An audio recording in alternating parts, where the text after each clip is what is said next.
Just a little video to bring y'all up to date on my cat tracker. Modifications I've made off things I find around the farm and whatnot to make it work for me. First thing, it's a 2021 Tracker Pro Guide v16 WT walk-through windshield. Best thing anybody can spend money on is that right there. Set of trick steps. Way cheaper than a trip to the hospital when you bust your ass trying to get your boat loaded. Now I have hooked up some lights for navigation. They're on the river on poles using rod holders. Great thing about Tracker, of course, and a lot of other boats is the VersaTrack system. Don't waste your money on VersaTrack labeled crap. 1/4 bolts, that's all you need. 1/4 carriage bolts, wing nuts, lock washers. Do all kinds of things with it. Just your standard Walmart rod holder there that I'm using as a light holder. Again, 1/4 carriage bolts to mount it. Lights got set up high right now for, say you're running down the river, need to see what the hell logs are in front of you and stuff. Or, bear with me here, trying to do this with a phone. I can also pivot them down, and then when we're fighting the big ones at night, I can have these adjusted to point backwards and into the water. Make it easier for landing them monster blues. Again, aluminum I had around here, finagling with the bimini top, trying to get it up just a little bit higher. I want it just barely above my head. Keep the rain off of it, but I don't want it so high that the rain can blow in. Again, some L bracket aluminum that I've had around the house. Ignore the shavings, that's from mounting that. Haven't gotten anything cleaned up yet, including the barn, in case you haven't noticed. And again, 1/4 carriage bolts used to mount it.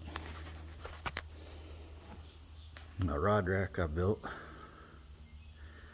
got red lights on the front, keep from blinding you. Red LEDs. Again, I used 1/4 bolts to mount it into my track. Old extension cord to run the wiring, which tucks nicely into the track, as you can see, to kind of hide it.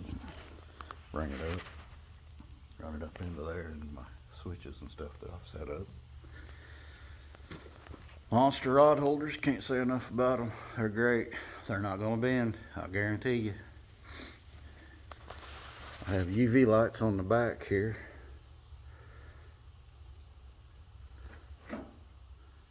Cutting board and stuff.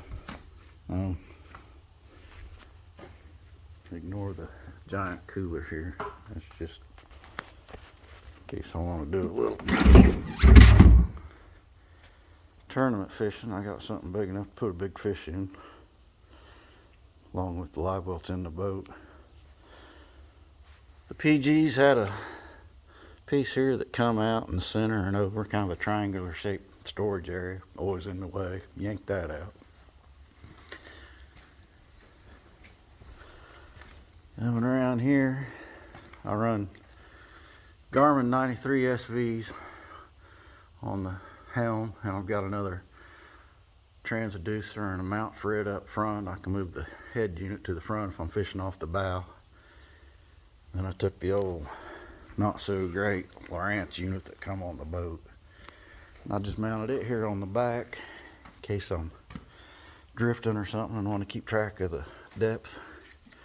I can do it. I made this a little hanger because I didn't want to put a bunch of holes in my boat and void my warranty. So I've got this hanger set up that I can just hang off the back like so when I'm using that depth finder. Otherwise I'll just hang it up there out of the way. Again, I can't stress enough. Get a whole bunch of 1/4 carriage bolts, wing nuts. You'll use them on everything. I use them to mount into here.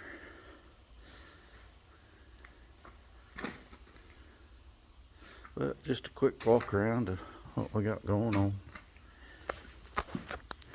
And I changed the head unit out.